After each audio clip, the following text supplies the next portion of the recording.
नमस्कार, मैं भोला यादव। कल की जो वीडियो डाला था उसमें हम आप लोगों को धातुओं के भौतिक गुण के बारे में बताया था। आज हम बताएंगे धातुओं के रासायनिक गुण। ठीक है कि धातुओं के रासायनिक गुण क्या हैं। धातु, अधातु और उपधातु, ये तीनों के हम केमिकल प्रॉपर्टी एक एक करके पढ़ेंगे। जैसे पहला है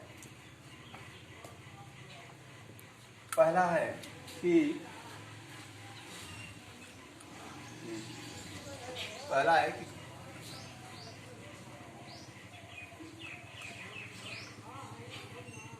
धातुओं की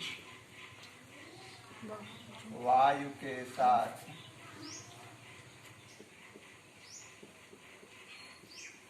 क्रिया।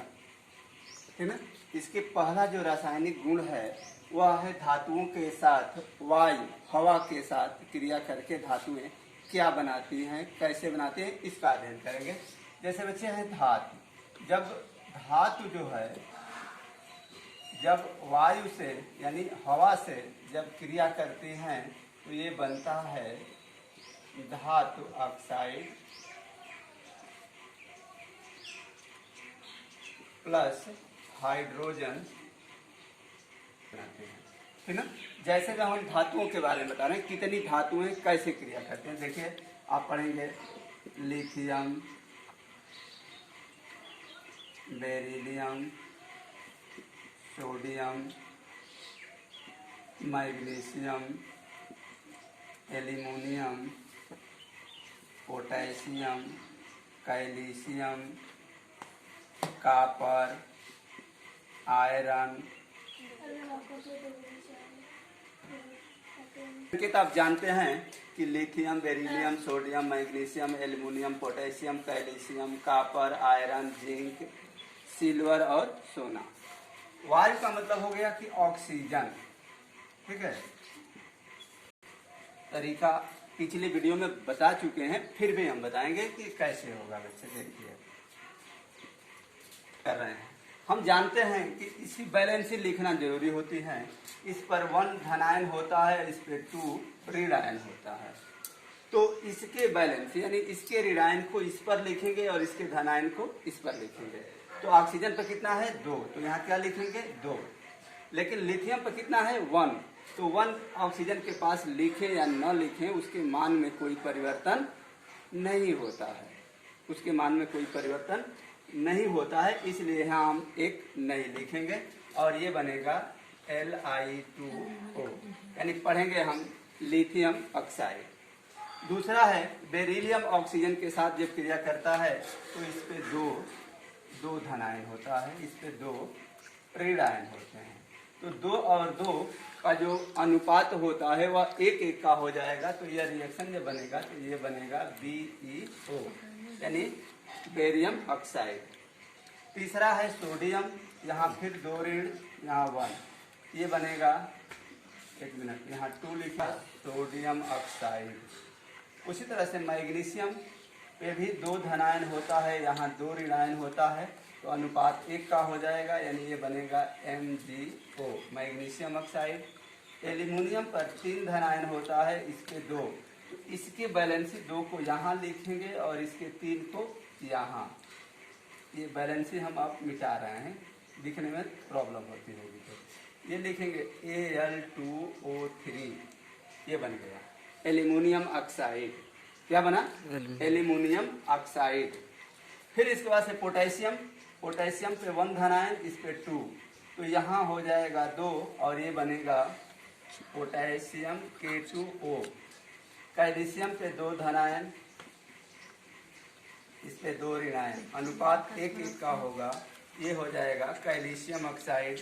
कॉपर पे भी 2 होता है धनायन और इस पे 2, अनुपात 1:1 का होगा, ये हो जाएगा कॉपर ऑक्साइड। आयरन का होता है 3+ और इस पे होते हैं 2- बैलेंसी। इसको जब करेंगे तो ये हो जाएगा, इसकी बैलेंसी यहाँ लिखेंगे 2 और यहाँ लिखेंगे 3, ये हो जाएगा या फिर 2O3 फेरस ऑक्साइड। जिंक पे भी 2 होता है और इस पर भी 2 ऋणायन होते हैं, अनुपात 1:1 का हो जाएगा, ये होगा Zn यानी जिंक ऑक्साइड। ये जो है सिल्वर और एयू सोना, ये जो होते हैं बहुत कम क्रियाशील होते हैं। जब धातु के आगे जब हम पढ़ेंगे तो ये बताया जाएगा कि जैसे सोडियम जो है वह भी धातु है और सोना भी धातु है, आयरन भी धातु है, एल्यूमिनियम भी धातु है और सिल्वर भी धातु है, लेकिन बाहर हवा के नमी पर रख देने पर लोहे में जंग बहुत तीव्र गति से लगता है, एल्यूमिनियम पे जंग बहुत तेजी से लगता है, लेकिन सोने और चांदी पर ऐसा तेजी से नहीं होता है। सोने और चांदी के बर्तन हो या वस्तुओं में जंग लगने में लगभग 10 बरस का समय लग जाता है। ऐसा इसलिए होता है कि ये क्रिया जो है बहुत धीरे धीरे होती है, इनकी क्रिया बहुत तीव्र गति से होती है आयरन और एल्यूमिनियम की। अब दिमाग पर आपकी बात यह आती होगी कि आखिर धातु होते हुए भी आयरन एल्यूमिनियम जो है रासायनिक क्रिया तीव्र गति से करते हैं, जबकि सोना और सिल्वर जो है वो भी धातु हैं, लेकिन उनकी क्रिया बहुत धीमी गति से होती है। ऐसा क्यों होता है, तो इसके बारे में हम बता रहे हैं। ऐसा इसलिए होता है कि जो मेंडलेव की पीरियोडिक टेबल में जो चार्ट दिया गया है, जो धातु में ऊपर से नीचे की तरह जो चार्ट दिखाया गया है, क्रम जो होता है, तो ऊपर के तत्व सबसे अधिक क्रियाशील होते हैं। जो जो नीचे जाएंगे पीरियोडिक टेबल में, उसकी क्रिया जो है, क्रियाशीलता जो है घटती जाती है। इस तरह से आते आते नीचे जो होते हैं सिल्वर और एयू सबसे पीरियोडिक टेबल के लगभग 7वें आवर्त में ये लोग 6वें 7वें में पढ़ते हैं और इनकी क्रियाशीलता बहुत कम हो जाती है, जिसके कारण इनमें जंग जो है लगने में कई वर्षों का समय लग जाता है क्रियाशीलता पर। और वह क्रियाशीलता जो है इलेक्ट्रॉन ट्रांसफर पे निर्भर करता है, जिसको हम इलेक्ट्रोविटी कहते हैं, ठीक ना। तो वह चीजें हम आपको आगे बताएंगे, इसलिए कि ऊपर के जो एलिमेंट होते हैं वह इलेक्ट्रॉन बड़ी कम एनर्जी पर त्याग देते हैं, और नीचे वाले जो होते हैं उनके इलेक्ट्रॉन का परित्याग करने के लिए अधिक ऊर्जा की जरूरत होती है। ऊर्जा का मतलब आपको समझाने का मैं प्रयास करूंगा।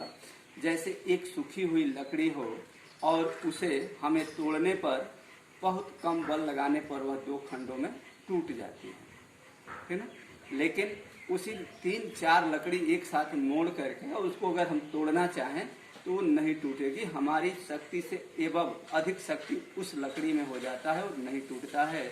उसी तरह से इनके जो है बहुत कम टेम्परेचर देने पर या इनकी सांद्रता बढ़ाने पर ये अपने इलेक्ट्रॉन का ट्रांसफर कर लेते हैं, जबकि इनको बहुत अधिक टेम्परेचर या आर्द्रता या सांद्रता देने पर तब जो है अपने इलेक्ट्रॉन का ये परित्याग करते हैं। यही कारण होता है कि नीचे के तत्व बहुत कम क्रियाशील होते हैं।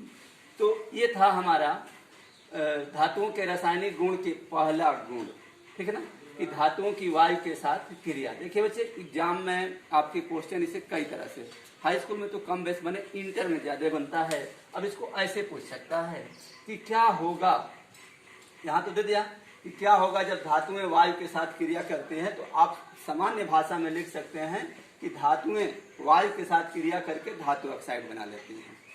ये सामान्य एक्सप्रेशन। दूसरा क्वेश्चन आपसे घुमा यह सकता है कि क्या होगा जब लिथियम हवा के साथ क्रिया करती है, तो अभी वही बनेगा लिथियम ऑक्साइड। क्यों कि लिथियम धातु है और हवा। अब इसमें जितनी भी धातुएं हैं आपसे पूछा जाता है क्या होगा जब सोडियम को वायु में रखते हैं तब, तो यह तुरंत ऑक्साइड बना लेती है, ठीक है। मैग्नीशियम वायु से अगर क्रिया करे तो क्या बनता है, मैग्नीशियम ऑक्साइड। तो ये क्या होता है करके प्रश्न जो है आपके 4 नंबर का हाई स्कूल और इंटर में पूछता है, और इसको इस तरह से इसे हमें हल करना होता है। एक मेथड, बस इतना मेथड अगर आपके दिमाग पर है तो ये पूरे इक्वेशन अगर पूछे तो आप ऐसा कर सकते हैं। एक चीज और बता दें इसी प्रोसेस पे, जैसे खासतौर से हम यादव समाज से बिलोंग करते हैं और यादव समाज में काशीदास बाबा का पूजा होता है, और उसमें जो उसके पुजेरी होते हैं वो लोग आग मंगाते हैं, और कहते हैं कि मैंने अपने शक्ति से, देवी देवताओं की शक्ति के बल पर ये आग मंगाया है, लेकिन ऐसा होता नहीं बच्चे। इसलिए नहीं होता है कि वो सोडियम के टुकड़े को जो है कहीं न कहीं किसी न किसी मेथड से उसमें छुपाते हैं लोग, और छुपाने के बाद उसमें दूध में भी पानी होता है, दूध का छिट्टा मारते हैं, या हवा में जोर से वो लोग उसको उछालते हैं, तो हवा की आर्द्रता के साथ और प्रेशर के साथ वह धीरे धीरे जलने लगता है सोडियम। वह प्रोसेस होती है, बहुत चीज़ें आती हैं इन सब चीज़ों को दिखाने।